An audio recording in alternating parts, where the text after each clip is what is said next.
Bismillah, alhamdulillah, assalatu wassalamu ala sayyidina wa maulana rasulillah habibina wa qurrati a'yunina Muhammad wa ala alihi wa sahbihi wa mawalah. Subhanaka la ilma lana illa ma 'allamtana innaka antal alimul hakim.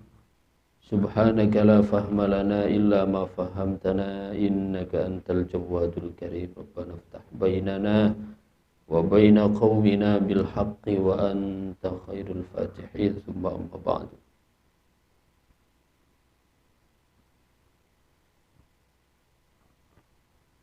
Pada pertemuan sebelumnya kita telah membahas dari Qalbul Quran surat Ar-Ra'd. Kemudian selanjutnya yaitu surat Ibrahim.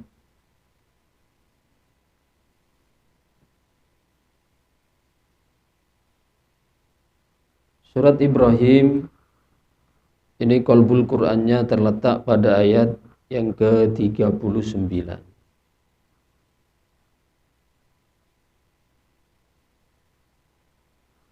Bismillahirrahmanirrahim. Alhamdulillahilladzi wahaba li 'alal kibari Ismail wa Ishaq. Inna rabbi lasami'ud du'a.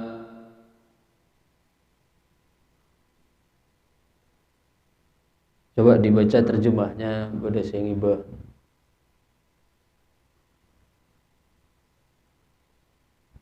Ayat ke-39. Ibrahim.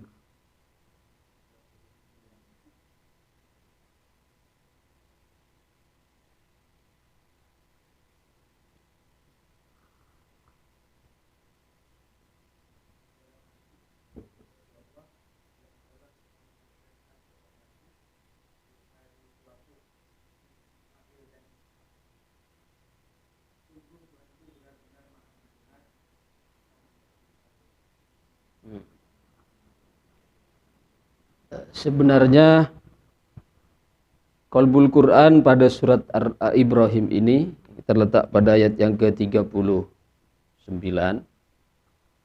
Ini memiliki kaitan yang erat dengan ayat sebelumnya, yaitu ayat 38. Rabbana innaka ta'lamu ma nukhfi wa ma nu'lin wa ma yakhfa 'ala Allahi min syai'in fil ardi wala fis sama'. Coba terjemahan satu ayat sebelumnya Pak Sobi. Ayat 38. Ya Tuhan kami, sesungguhnya Engkau mengetahui apa yang kami sembunyikan dan apa yang kami katakan. Dan tidak ada sesuatu pun yang tersembunyi bagi Allah, baik yang ada di bumi maupun yang ada di langit. Ditintokan caritana Nabi Ibrahim alaihissalam ketika beliau oleh Allah subhanahu wa ta'ala diberi ujian yang bertubi-tubi. Oleh karena itu Nabi Ibrahim alaihissalam itu beliau masuk di antara salah satu dari ulul azmi minar rusul. Para nabi, para rasul itu jumlahnya 124.000. 124.000 diseleksi menjadi 313 Rasul. Kemudian 313 diseleksi lagi menjadi 25 yang wajib kita iman. 25 itu diseleksi lagi menjadi 5 ulul azmi. Muhammadun Ibrahimu Musa kalimuhu wa Isa wa Nuhunhum ulul azmi fa'lami. Nabi Muhammad, Nabi Ibrahim, Nabi Musa, Nabi Isa, Nabi Nuh. Kemudian 5 diseleksi lagi jadi 2, yaitu Nabi Ibrahim dengan Rasulullah. Makanya di dalam tahiyat itu yang dibaca hanya 2. Wassallallahu ta'ala Sayyidina Ibrahim wa ala ali Sayyidina Ibrahim wa barik ala Sayyidina Muhammad wa ala ali Sayyidina Muhammad. Muter 2 orang itu saja. Mungkin kita bertanya-tanya, kenapa kok hanya Nabi Ibrahim, apa tidak boleh diganti dengan kama barok ta'ala Sayyidina Musa misalnya? Tidak boleh. Karena 2 nabi ini adalah setelah dari ulul azmi, ya, ada dua ini lagi, Nabi Ibrahim dengan Nabi Muhammad. Itu yang pertama. Yang kedua, sebabnya karena di dalam Quran yang disebut sebagai uswatun hasanah, dua nabi ini, Nabi Muhammad dengan Nabi Ibrahim. Nabi Ibrahim disebutkan dalam surat Baqarah itu apa? Wa idz qala Ibrahim wa idz qala rabbuka Allahumma shalli ala sayyidina Muhammad. Wa idzibtala Ibrahim rabbuhu bikalimatin fa atammahun. Qala inni ja'iluka lin-nasi imama. Qala wa min dzurriyyati qala la yanalu ahdiz zalimin. Wa idzibtala, dan pada saat menguji Ibrahim terhadap Nabi Ibrahim, Rabbuhu, Allah, ketika Allah menguji Nabi Ibrahim, fa'atammahun bikalimatin, dengan beberapa kalimat. Apa yang dimaksud kalimat di sini? Bikalimatin, kata para ulama tafsir, artinya karena ujian yang Allah berikan kepada Nabi Ibrahim itu bertubi-tubi.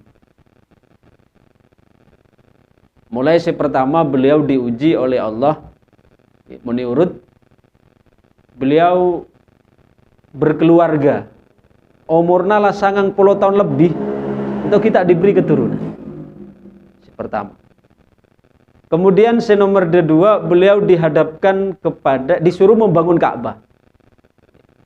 Kemudian yang ketiga dihadapkan kepada Namrud. Yang keempat, beliau ebekar apoi atau dalam manjanik, dalam sejarah tersebut akan seandainya apa ini kilo seram 40 hari tak kira mati. Apa ini apa berarti sabur marajana kan bisa kita bayangkan 40 hari seram secara terus menerus apa nanti kita mati. Entah dari maksud bikalimatin, ujian yang Allah berikan kepada Nabi Ibrahim dengan beberapa kalimat. Nah ujian itu bertubi-tubi. Nah, saking uniknya Nabi Ibrahim ento di tengah ngadepe ujian. Nah, ento beliau diposisikan oleh Allah sebagai seorang hamba yang doa nanto benih meminta, tapi penuh menunjukkan sikap hamba yang berserah diri. Karena beliau ketika beliau lambok umur 90 tahun lebih kita beri keturunan. Tak pernah terungkap dari lisan beliau minta kepada ya Allah dia boleh beri anak. Makanya dinto ayatnya Rabbana innaka ta'lamu ma nukhfi wa ma nu'lin. Ya Allah, Engkau mengetahui apa yang kami sembunyikan dan apa yang tampak. Karena Nabi Ibrahim sira orang berkeluarga tak terwa keturunan. Iya kan? Beliau menyembunyikan itu di dalam hati. Nah, pasti keinginan itu ada. Tapi beliau menyampaikan kepada Allah, ya Allah panjenengan oneng napese tersembunyi maupun napese katon. Wa ma yakhfa 'alallahi min syai'in fil ardi wala fis sama. Karena tidak ada yang tersembunyi atas Allah baik di langit maupun di bumi. Atau berkaitan kalaban sifat ilmuna Allah. Ilmunya Allah itu ahata bi kulli syai'in. Ilmu Allah itu meliputi segala sesuatu. Sezahir, sebatin, sekasar, selembut, seraja, sekene. Nggih, sakabina muhatun bi ilmihi subhanah. Semua diliput oleh ilmu Allah. Kalau ilmu kita kan enggak. Kalau ilmu kita itu hanya muhitun bil asya'iz zahirah. Kalau ilmu kita itu hanya sekedar dapat menjangkau sesuatu yang nampak. Tapi untuk sesuatu yang tidak nampak, ilmu kita tidak menjangkau ke sana. Makanya Allah kepada Rasul beliau disebutkan oleh Allah ketika Rasul ditanyakan wa yas'alunaka 'anir ruh, mereka bertanya kepadamu Muhammad tentang ruh. Napa jana Allah? Qulir ruhu min amri rabbi wa ma utitum minal ilmi illa qalila. Katakanlah wahai Muhammad bahwa ruh itu adalah urusan dari Tuhanku dan tidak diberikan ilmu kecuali hanya sedikit. Namun Kanjeng Nabi bento sebagai sing wahyu dikatakan ilmu nanya sakuti bermapoleh kita. Jadi mun ilmu kita itu terbatas hanya terhadap hal-hal yang zahir, sedangkan ilmu Allah itu mencakup segala sesuatu, baik mungkinat maupun mustahilat. Sakabina diliput dalam ilmu Allah. Itu berkaitan erat dengan keimanan, karena iman itu kan beda dua, beda iman ilmi, beda iman zauki. Ilmi, pengetahuan. Ada iman yang sifatnya ilmi, yang kita pelajari di sifat 20, ngapalaken dalil. Itu mana iman ilmi itu? Allah wajib memiliki sifat wujud, Allah wajib memiliki sifat kidam, Allah wajib memiliki sifat baqa. Napa dalilna sebutakan apalaken ikon itu mana iman ilmi sebagai pengetahuan. Sedangkan yang kedua ada namanya iman zauqi. Iman zauqi itu adalah iman yang ya bukan sekedar untuk kita ketahui, tapi untuk kita rasakan. Mungkin misalnya kita secara ilmu percaya enten mun Allah ento Maha mengetahui. Percaya ki? Secara ilmu kita semua percaya, bahkan yakin Allah itu bersifat ilmu. Entahnya mana iman ilmi. Akan tetapi belum tentu kita yang secara ilmu mengetahui Allah itu mengetahui kepada kita, belum tentu secara pengalaman kita merasakan itu. Maksudnya untuk mendapatkan bahwasana Allah itu mengetahui kita sehingga timbul rasa malu-malu mun ngalakon anak dosa karena merasa diawasi oleh ilmu Allah lah. Entahnya mana iman zauqi. Zauqi, rasa. Dan betapa banyak orang mungkin dalil apal di luar kepala. Allah Maha tahu, Allah Maha melihat, Allah Maha mendengar. Tapi ala kok coba ya ki pakun banget. Itu kan menandakan ilmuna hanya sekedar iman ilmi, tak nampak kepada tataran iman zauqi. Sekedar tahu, tapi tak ngalami. Sekedar sebagai pengetahuan, tapi tidak menjadi pengalaman. Nah, iman. Atau wa ma yakhfa 'alallahi min syai'in fil ardi wala fis sama. Tidak ada yang tersembunyi bagi Allah baik di bumi maupun di langit. Bahkan sebutaken dalam syarahna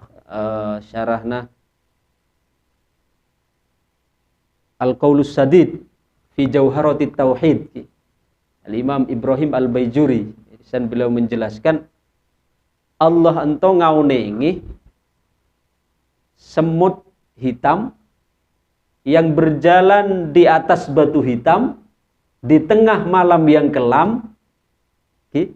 Allah ento oning. Itu menunjukkan dari kegelapan di atas kegelapan. Bilis celeng, atas naboto celeng, tengah malam sepeteng. Itu Allah oning. Mun kita kan antri aja boleh mungkin bilis celeng atas naboto celeng tengah malam si peteng. Kita tidak merasakan. Tapi Allah mengetahui baik zahirnya maupun batin. Namun dalam surat An'am apa?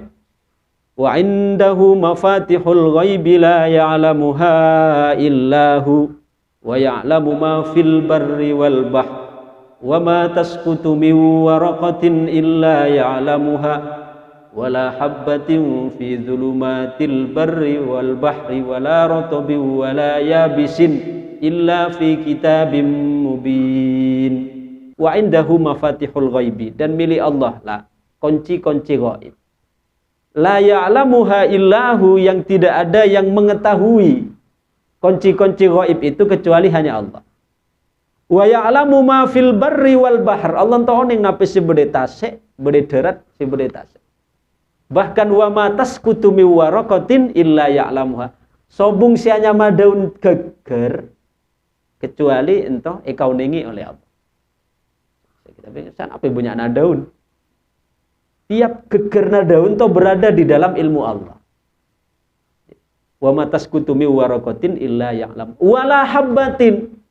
Bahkan lebih kecil dari itu, tidaklah sebuah atom yang berada fi dzulumatil barri, yang ada di kegelapan darat atau di kegelapan laut, kecuali sakabina beda dalam catatan ilmuna Allah. Atau menunjukkan bahwa ilmunya Allah muhitun bikulli syai'in. Ilmu Allah itu meliputi segala sesuatu. Maka sifat di antara sifat wajibna Allah adalah sifat ilmu. Sifat ilmu untuk dalam akidah atau dalam iman ilmina, dalam klasifikasi nama masuk sifat apa? Sifat wajib klasifikasi siapa ketika kita ngaji akidah situ loh. Kan sifat wajib klasifikasi akan tadi 4. Oke. Apa yang pertama? Nafsiyah, salbiyah, ma'ani, ma'nawiyah. Coba sifat ilmu itu masuk sifat apa?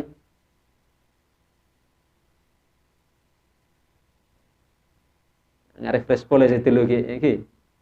Masuk sifat ma'ani. Salbi sifat nafsiyah situ wujud berkaitan kalaban zat.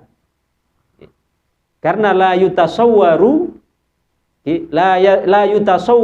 rabbun bighairi wujudin. Karena tidak tergambarkan bagaimana ada Tuhan tidak ada. Ya, pasti dia memiliki sifat wujud. Maka sifat wujud itu dikategorikan, digolongkan kepada sifat nafsiyah. Napa nafsiyah? Berkaitan dengan zat. Kemudian berikutnya sifat salbiyah. Sana apa? Beda sana apa?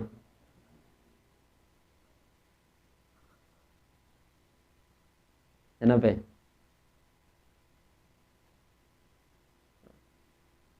Mak ingat situ dulu hitung-hitungan matematika kurang dihitungin jam sokona orang. Dan apa? Nape? Nah, kidam, baka, khalafatul hawadisi, qiyamu binafsi, wahda, lelema. Sifat salbiyanto, bodo lelema. Nape salbiya? Salbiyanto artinya dari kata salbun, menarik atau nape menegasikan. Nape mak disebut sifat salbiya? Karena sifat-sifat tersebut menegasikan, menafikan adanya sifat kebalikan bagi Allah yang tidak layak sifat tersebut ada pada Allah. Maka sebut sifat salbiyah. Napa sifat salbiyah lelema? Baka kidam baka mukhalafatul hawadithi qiyamuhu binafsihi wahdaniyah. Allah maha baka, maha kekal. Allah maha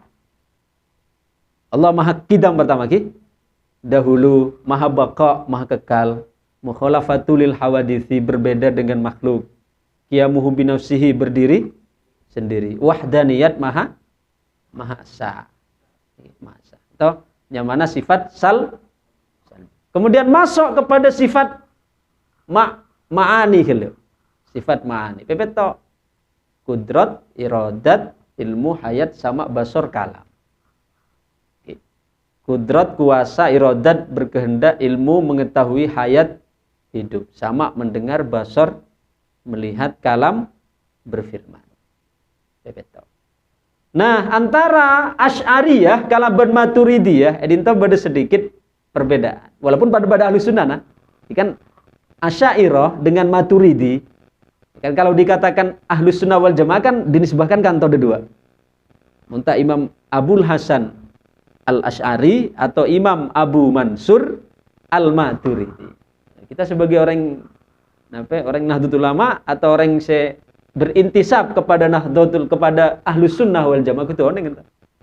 Timun dikatakan Ahlus Sunnah wal Jamaah itu adalah manhaj akidah yang diletakkan oleh orang kedua entah Imam Abul Hasan Al-Asy'ari dan Imam Abu Mansur Al-Maturidi. Atau lebih gampangnya Imam Asy'ari kalaban Imam Maturidi. Nah, antara manhaj Asy'ariyah kalaban manhaj Maturidiyah pada Ahlus Sunnah pada ada perbedaan di dalam memandang sifat ma'ani dan maknawiyah. Mun Imam Asy'ari memandang bahwasana Allah entah la cukup sifat ma'ani. Sifat ma'ani yakni apa? Yang gila. Kudrat, iradat, ilmu, hayat, sama, basar, kalam. Iya. Sehingga napa? Untuk Asy'ariyah berarti edisan sifat maknawiyah itu hanya sebagai penegasan saja dari sifat ma'ani. Makanya coba samarin ma'ani, sifat maknawiyah kan mun sifat ma'anina kudrat, sifat maknawiyana qadiron. Kan nyasakeun penegasan itu. Sifat ma'anina iradat, sifat maknawiyana muridan. Oke. Sifat ma'anina hayat, sifat maknawiyahna hayyan. Oke. Sifat ma'anina sama, sifat maknawiyana sami'an. Sifat ma'anina basiran, basar, basar. Kemudian sifat maknawiyahna basiran. Sifat ma'anina mutakalliman kalam, sifat maknawiyahna mutakalliman. Jadi dalam pandangan Imam Asy'ari, sifat maknawiyah itu hanya penegasan saja dari sifat ma'ani. Kita sedikit perbedaan cara pandang dalam mazhab Asy'ari kalaupun mazhab Maturidi. Dua-duanya pada Ahlus Sunnah wal Jamaah. Kemudian sifat ma'ani mun kita lihat di dalam definisinya, ingat nanti kita mulai dari kudrat, iradat, ilmu, hayat, sama, basar, kalam. Mun kita lihat di dalam definisinya, ulama entah mendefinisikan, ingat contoh kudrat atau sifat ilmu. Pasti di sana beliau para ulama mendefinisikan dengan sifatun qaimatun bidzat. Sifat yang berdiri yang ada pada zat. Sifat ilmu misalnya. Sifat ilmu itu kan sifat sebeda pada zat Allah subhanahu wa ta'ala. Allah itu maha mengetahui. Ilmu Allah berangkat dari ulangi, kudrat pertama, kudrat, iradat, ilmu, hayat. Sifat Allah kudrat Allah, kudrat, iradat, ilmu. Kudrat dan iradah Allah itu berangkat dari ilmuna. Coba kan kudrat Allah maha kuasa. Iradah Allah maha dalam kudrat Allah dan dalam iradah Allah, dalam kekuasaan Allah, dalam maha kuasana Allah, dalam maha berkehendakna Allah, itu berangkat dari sifat ilmuna. Nah, kita mun paham ento, nanti akan menjadi orang renyah dalam menjalani kehidupan ento. Tak gampang menyalahkan keadaan. Mun paham konsep ento. Kudrat iradat Allah itu berangkat dari ilmu. Kudrat kan Allah kuasa kan? Coba contoh mungkin. Kita sehat kalaben kuasa dan kehendakna Allah. Kita sakit kalaben kuasa, kalaben kehendakna Allah. Kita sogi dengan kuasa dan kehendakna. Aja pesan tuh antara kuasa kalaben berkehendak. Kita miskin entah juga karena kuasa dan kehendak Allah. Nah, apabila kita paham ini, kuasa dan kehendak Allah itu adalah bersumber dari ilmu Allah. Artinya Allah yang dalam berkehendak, dalam berkuasa menentukan sesuatu itu bukan bukan sembarangan, benih asal main tapi berdasarkan ilmu, betul maksudnya. Karena menurut orang tak paham itu gampang nyalahkan keadaan. Apa ya orang rok mak soge mak miskin le. Karena tak paham edinto konsepnya. Sehingga edinto walaupun tidak dikatakan tapi di situ membawa satu pesan Allah kalero nentuaken isun. Apa orang rok mak miskin, mak soge sun mak miskin. Apa orang rok pas sehat esun mak sakit. Karena ento tak paham konsepnya bahwa Allah maha kuasa, maha berkehendak. Kuasana Allah, berkehendakna Allah berangkat dari ilmu. Nah, pertanyaannya, mungkinkah sesuatu yang diputuskan dengan ilmu akan keliru? Tak mungkin. Tidak ada yang salah dalam ketentuan Allah. Tidak ada yang salah di dalam ketetapan Allah. Nah, kita walaupun tak diucapkan ketika ngeluh misalnya, itu kan indikasinya kan Allah seandainya diucapkan, memang kita tak ngucap kalau berlisan, tapi hal keadaan kita kan mengatakan kalero ginto pangeran api belum mepa miskin loh. seolah-olah nuduh Allah berarti Allah tuh bodoh kan, walaupun padahal cana Allah tuh alimun, Allah maha mengetahui. Tapi kita mungkin ketika beri tak nyaman ke Allah, kemudian kita tak tarima, itu kan lah nuduh Allah andi sifat bodoh. Padahal Allah menentukan dengan ilmu sesuatu yang diputuskan dengan ilmu mana mungkin akan keliru. Minusa boy, mun ngangkui ilmu akalakuan, kan punya bener nah, itu mun minusa. Padahal ilmu na terbatas, bermapole mun pangeran saya menentukan mungkin. Si ilmu Allah cana ning kelak muhitun bikulli syai. Ilmu Allah adalah meliputi segala sesuatu. Jadi orang mun paham tak telok konsep pon, cukup gampang ringan menjalani kehidupan.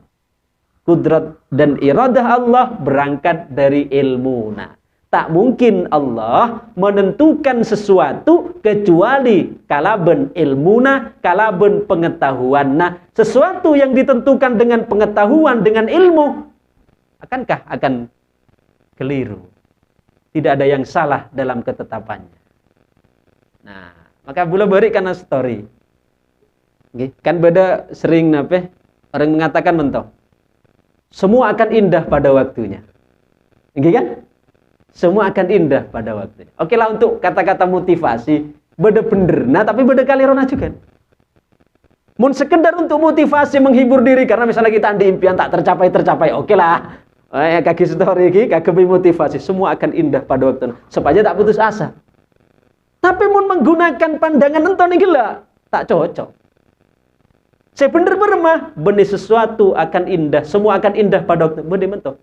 Tapi semua akan indah dalam setiap waktunya. Benih pada waktu, setiap waktu. Walaupun tak nyaman, Gus, pas kita nyaman. Soalnya apa? Cakna Nabi, keadaan orang mukmin adalah kebaikan. Tapi, beri nyaman, beri tak nyaman untuk kebaikan orang mukmin yang gila. Nah, berarti saya lebih tepat mungkin ki, saya ngaji tasawuf, mak bedengan tengna, benih segala semua akan indah pada waktunya. Beda peningkatan lah. Nabe semua indah pada setiap waktunya. Setiap nafas, setiap detik, setiap are indah. Walaupun memang saya lalui proses sakit, tak nyaman, miskin, bangkrut. Proses nanto. Tapi walaupun tak nyaman gila, jangan gila. Allah, kekuasaan Allah, kehendak Allah, Allah kekuasaan Allah berangkat dari kehendaknya. Kehendaknya berangkat dari ilmu. Mana mungkin sesuatu yang berangkat dari ilmu akan keliru. Walaupun fakta atau kenyataan yang kita terima tak nyaman, itu kan untuk kebaikan mun saya nerima orang mukmin. Berarti saya lebih tepat benih. Semua akan indah pada waktunya. Mun mentok kan terkesan indahnya kita tuh ki beda jeda, ki beda jarak kan, ki sahabat di sana. Tapi mun orang sufi enten, semua akan indah dalam setiap waktu, setiap detik, setiap menit, setiap hembusan nafas. Nah, saya kan butuh proses untuk kesana toh. Butuh proses. Pada kala ben mentoh, hikam disebutakan ki. Sebutakan mentoh. Jalla Rabbuna ayyu'amilal abdu ki nakdan wa yu'amiluhu nasi'atan. Allah itu maha agung, mustahil hambanya bertransaksi dengan Allah secara kontan, lalu dia membalasnya masih kredit. Napi maksud nanto.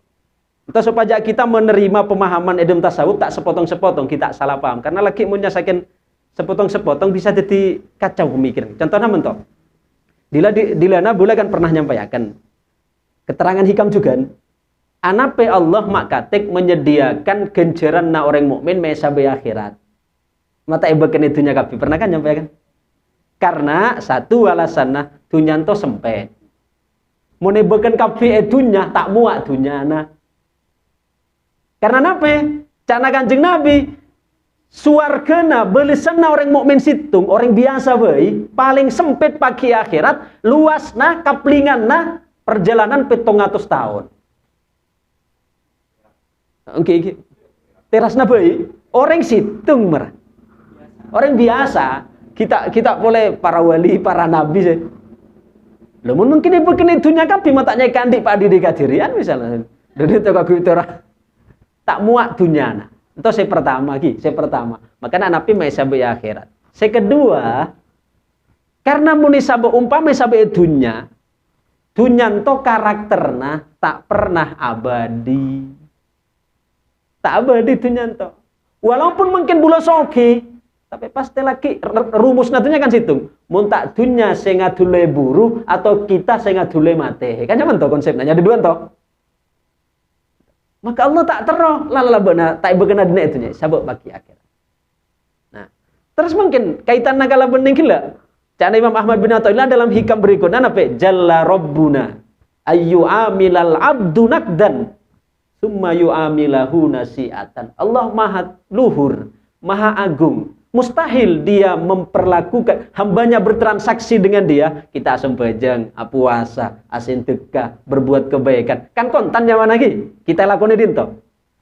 Lalu Allah membalasnya secara kredit. Ki sabuk, ki tangguhakan pagi akhirat. Bermamo nih Pak. Temu nih gila duhe konto kan seolah-olah bertentangan.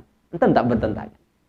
Artinya walaupun mungkin ke Allah secara pahala balesan mun kita sederhanakan suargane sampai akhirat, tapi nuansa-nuansa surgawina ke Allah lain limpahkan mungkin itunya. Contoh apa? Orang mungkin ibadah sholat. Mun memang etare maka Allah sholat nah, mula ke akhirat lagi kan bahkan dalam bentuk fasilitas nggih. Bidadari, suarga, kamar dan sebagainya. Tapi nuansa surgawina ka Allah lebekan ka dunyanto apa? Atese damai, atese tentram, atese syukur lha enta. Ento sebekan dulu ka Allah mungkin esuke dunyana. Nah, maka mun kita paham kasan di antara tandana amal kita akan etarema ka Allah beda tandana mungkin itunya. Mun salat kita etarema, pagi akhirat akan etarema ka Allah, tandana mungkin itunya gampangna hati kita selalu menggema syukur ka Allah. Mulai dalam hati menggema syukur ka Allah. Atau indikasi salat nanto etarema pagi akhirat. Ka Allah lebri sinyal na mungkin itunya. Pada kalaban puasa, napi puasa tanda etarema, mun kita etarema kan tahu, ini kan tanda si konkret ento. Burung apa kita. Tapi ka Allah beri sinyal. Napi sinyalna mun puasa etarema ka Allah itunya nanto lebri nuansa surgawina berupa kedamaian yaitu nape? Beri kesabaran dalam narema kehidupan. Jadi kan tak bertentangan dari hikam sesitungnya kalau berhitung si lainnya. Nah kemudian boleh atau banyak boleh orang terjebak dalam sifat ning gila marena sifat napi kudrat iradat ilmu. Banyak orang tak bisa membedakan antara nape antara iradah kalaban amr, antara kehendak dengan perintah. Karena menurut orang tak ngerti, dinto sering kacau dengan pikirannya sendiri kalau bernapsona. Terkadang Allah memerintahkan dan Allah menghendaki. Kadang Allah memerintahkan tapi tidak menghendaki. Itu lagi dalam ilmu tauhid antara amr, aparentah, kalaben menghendaki.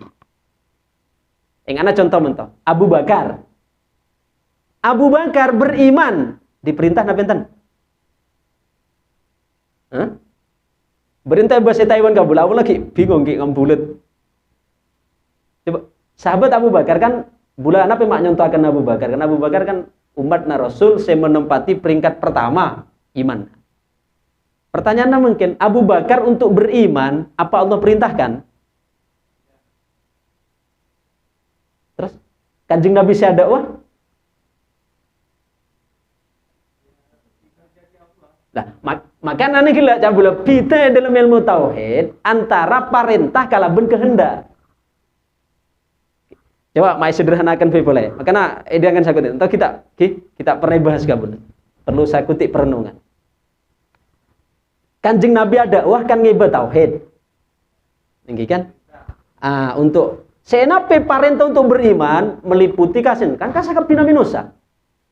Si Abu Bakar suruh beriman kian. Artinya maksudnya perintahkan beriman masuk dalam objek dakwah Kanjeng Nabi untuk menerima keimanan. Si Abu Bakar, si Abu Jahal, si Abu Lahab, si Sayyidina Ali, si Utsman, si Umar bin Khattab, kapi kan diperintahkan untuk beriman kan. Si Abu Bakar perintah untuk beriman. Nah, Abu Bakar diperintahkan untuk beriman. plus Allah menghendaki dia beriman. Entahnya mana? Dalam iman Abu Bakar, di samping Allah memerintahkan untuk beriman, plus Allah menghendaki keimanan pada Abu Bakar. Paham lagi? Allah memerintahkan, plus Allah menghendaki. Kemudian nomor kedua, Allah memerintahkan, tapi Allah tak menghendaki. Apa contohnya? Iman Abu Jahal. Abu Jahal untuk beriman, perintah Allah nabi enten. Perintah masuk di perintah dakwah kian kan Nabi untuk jadi orang beriman. Tapi Nabi dikehendaki oleh Allah untuk jadi orang beriman. Enten. Entahnya mana? Perintah dalam ilmu tauhid tak pada kalaben kehendak. Allah terkadang memerintahkan tapi tak berkehendak. Allah terkadang memerintahkan plus berkehendak. Enggak na iman na Abu Bakar, entah di satu sisi Allah perintahkan untuk beriman plus menghendaki keimanan Abu Bakar. Sebagaimana Allah terkadang memerintahkan tapi tak menghendaki. Dalam contoh Allah merintahkan iman kian ke Abu Jahal, ke Abu Lahab. Tapi Allah tak menghendaki keimanan itu ada pada Abu Jahal, pada Abu Lahab. Entah. Jadi kita paham ento, entahnya mana tauhid zauqi ibadah lagi kita bisa narik, iya kan marah narik ya dalam sikap kita, dalam perbuatan kita. Mun kita paham ento, benih lantas kita lagi jadi orang yang mempermainkan agama. Karena terkadang orang mun tak paham ento tanya, ayo kene ngaji misalnya, ayo kene ngalakoni kebaikan apa yang jawab? Mbok nare anak tak ngaji, katuna pinter tapi masalah manjur tak paham. Saudara kita ngalakoni kebaikan kan kita dikehendaki oleh Allah. Nah, kan? Detina kan mempermainkan. Atau apa mbok nama jahat terus? Burma mbok nek saudara jejak kehendaki kalau untuk dadi orang jahat lagi bagaimana Allah akhirnya. Padahal itu hanya untuk alibi membenarkan kesalahan atau kategorinya untuk membenarkan malesna lah untuk asari pembenaran. Karena tak paham konsep antara perintah kalaben kehendak. Sering orang yang tanya, Gus, cakna Abu Lahab ento kan kafir, kekafiran Abu Lahab kan dikehendaki oleh Allah. Tapi masa Abu Lahab siksa apa oleh cek lai kehendaki Allah untuk jadi orang kafir? Yang berumah boleh nggak jauh nanti. Maka kita butuh paham dulu konsep tauhid nanti antara amr perintah kalaben iroda. Paham maksud begini? Saya nape? Wah, kan tadi pertanyaan nunggu.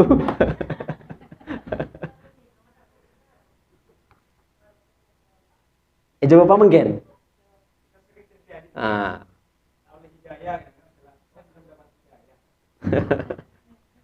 Masalah hidayah itu kan umurun ghaibi. Masalah hidayah itu urusan gaib. Benih urusan kita. Kita mengatakan, kita oleh hidayah, anak tahu datang hidayah sekali.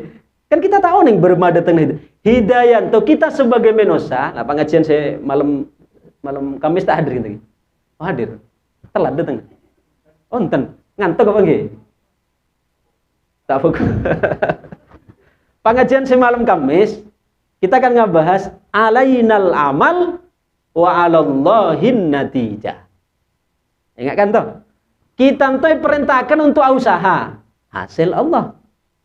Artinya mun kita tarik mungkin ke pembahasan hidayah itu tak cukup nyasakin etong gunengen nang jangan orang Madura. Tapi kudu pancing. Oh lagi. Benih kita atong ku hidayah atong ku pasif enten, atong ku hidayah tapi atong ku aktif. Lah mun kita sadarkan toh, mana mungkin akan sunjuk kita oleh hidayah loh. Kalimat kita oleh hidayah, kita beri hidayah kalau itu kan alibi untuk membenarkan dia tetap bisa ngalakoni kemalasan seselaman itu dijalankan kan mantap. Nah, sedangkan masalah hidayah sendiri, apa kita coba? Dalam setiap sombajang, wajib kita baca ihdinas siratal mustaqim. Padahal kita lah oleh hidayah gila maksudnya lah beriman pun. Tapi maki atuh hidayah pun ihdinas siratal mustaqim. Entah antena karena hidayah itu kita pance. Oleh hidayah sisitu muka kalau Allah beri hidayah selebih tengki pulih. Karena Allah itu ngabes kesiapan kita. Al-imdad ala qadril istidad. Pertolongan Allah ya mun dipersempit ento hidayahna Allah ento mengikuti tingkat kesiapan. Mun kita memanglah siap untuk narema dinten, tapi mulai bosan ning kila esun kita kehendaki oleh hidayah kalau nutup dirinya mana? Al imdad ala qadril istidad. Aja polinya saking ngaji ka ustad, ka kiai, ngaji ka Syekh Abdul Qadir Jilani ka Kanjeng Nabi mulai nutup diri mentok, tak bisa. Tak bisa. Abu Jahal nih tidak kurang nabi, Kanjeng Nabi kurang nyaman bermah. Okay? Kurang balik bermah beliau dalam menyampaikan. Kurang dalil bermah.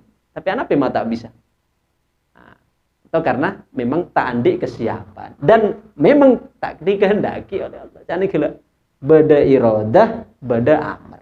Gitu. Jadi, kita entah dalam melihat orang-orang semacam entah dari sisi kita sebagai apa? Sebagai orang yang melihat minus santo ke Allah muncana Imam Haddad minus santo tak lepas dari dua lingkaran.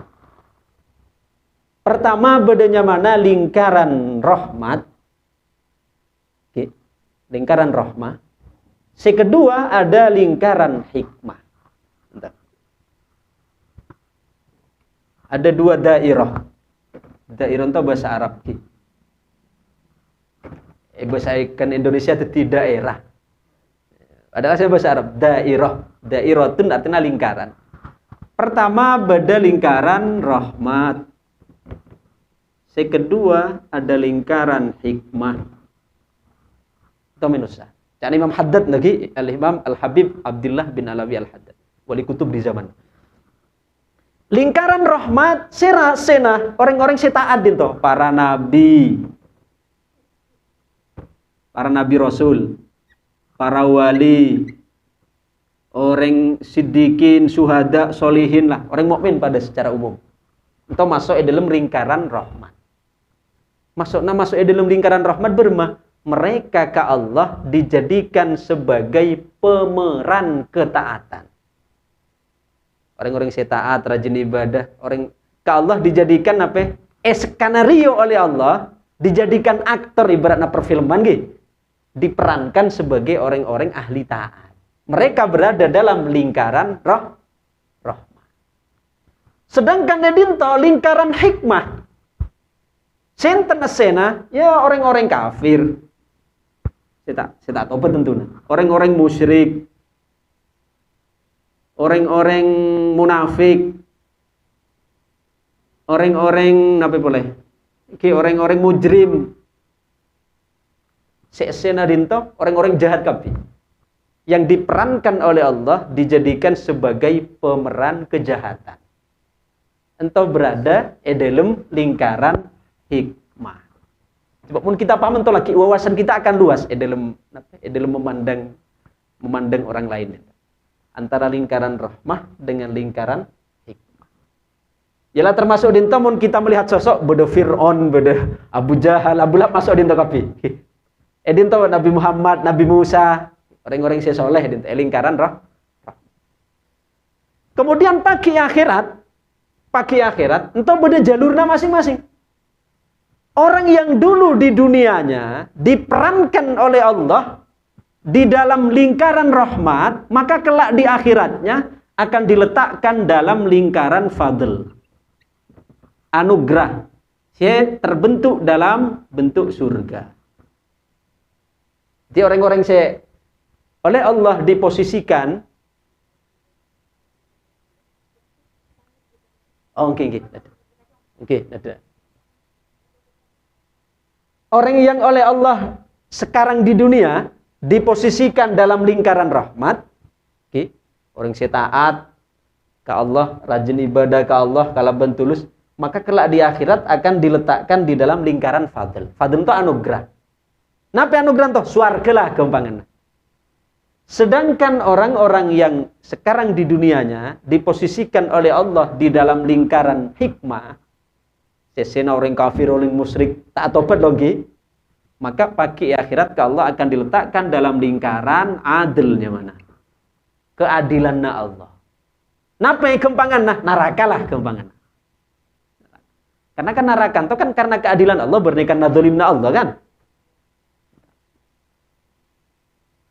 Paham sampai dinto? Kita lanjutkan. Paham? Ulangi boleh. Cana Imam Al-Haddad beliau memberikan konsep terhadap kita bahwa manusia di dunia ini ada di salah satu dari dua lingkaran. Ada kalanya lingkaran rahmat, ada kalanya lingkaran hikmah. Lingkaran rahmah dengan lingkaran hikmah. Siapa yang tinggal di dalam lingkaran rahmah ini? Orang-orang yang oleh Allah diperankan sebagai ahli taat. Para nabi, para rasul, para wali, orang-orang soleh, orang-orang mukmin. Sedangkan di lingkaran hikmah, orang kafir, orang musyrik, orang yang menentang. Orang yang sekarang di dunia oleh Allah diperankan di dalam lingkaran rahmat, jalurnya kelak di akhirat akan diletakkan dalam lingkaran fadl.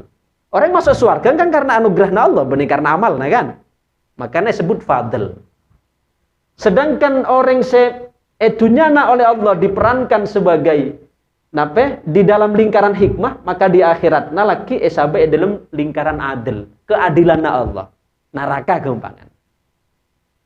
Nah, kemudian mungkin apa orang-orang kafir, orang musyrik mai sebut sebagai lingkaran hikmah, mai sebut hikmah apa? Cuk tak ada kebaikan nah. Loh, Allah, bukankah kita sering baca dalam Quran, Rabbana ma khalaqta hadza batila.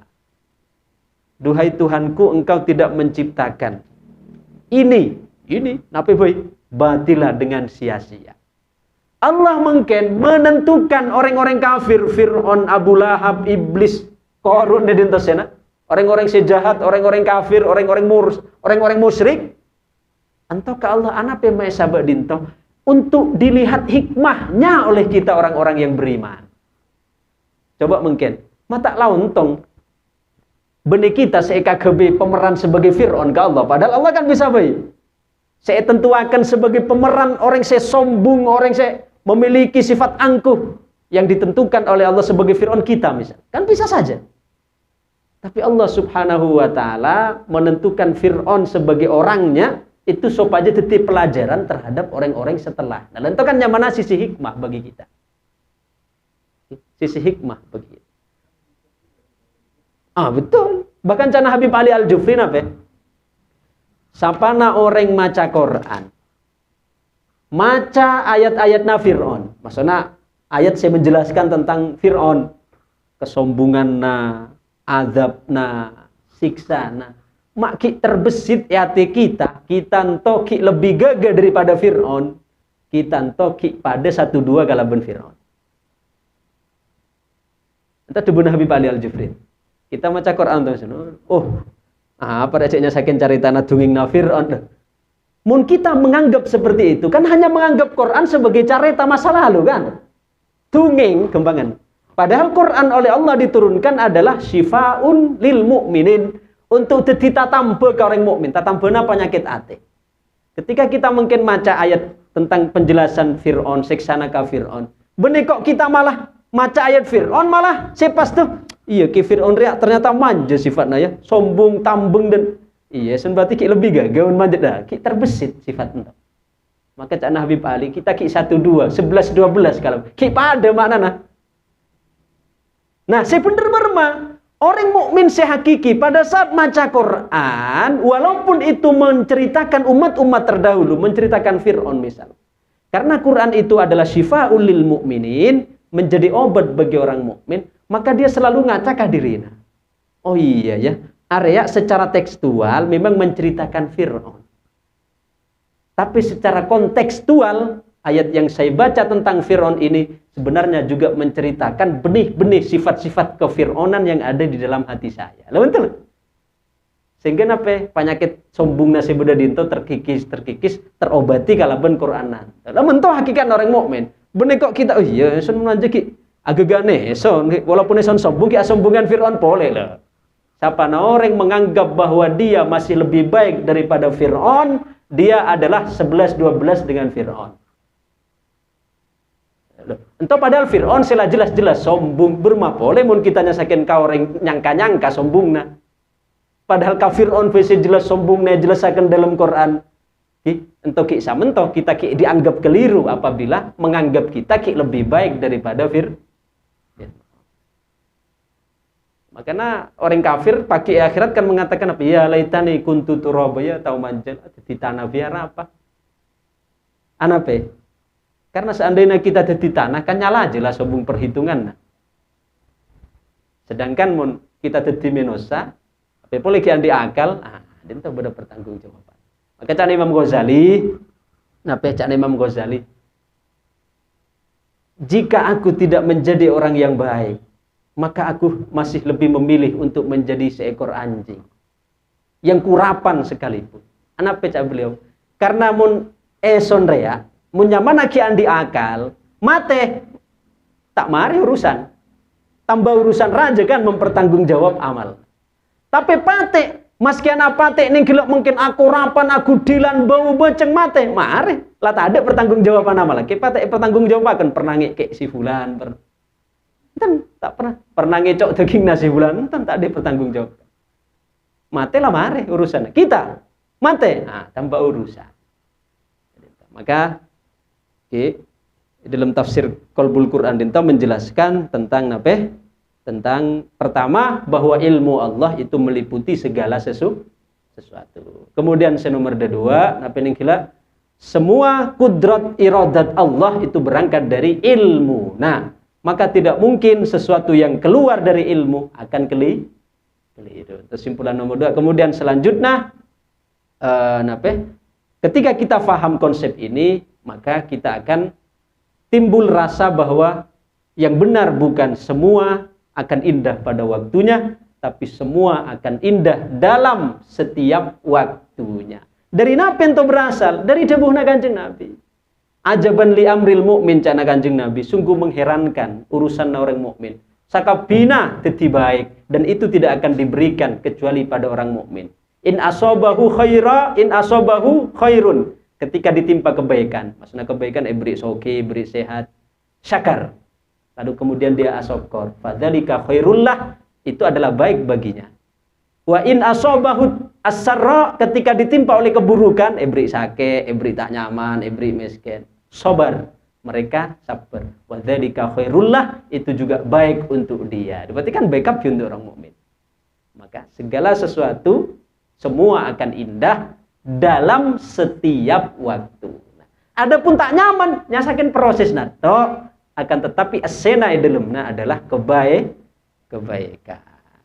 Oke. Kemudian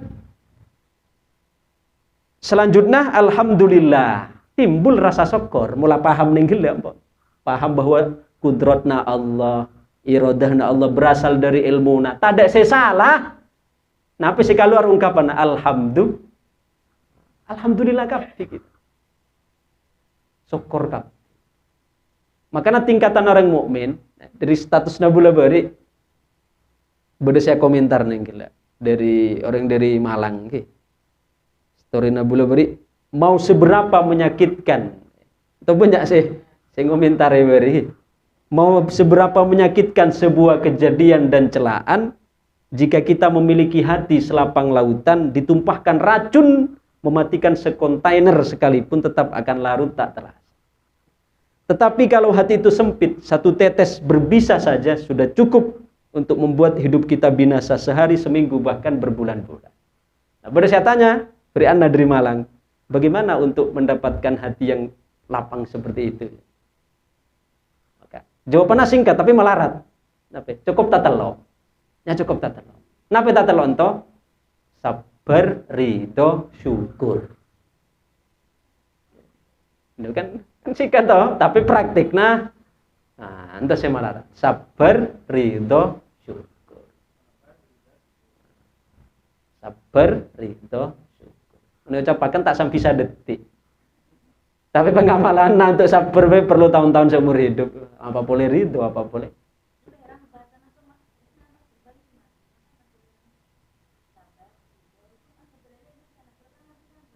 Oh, entah, insyaallah.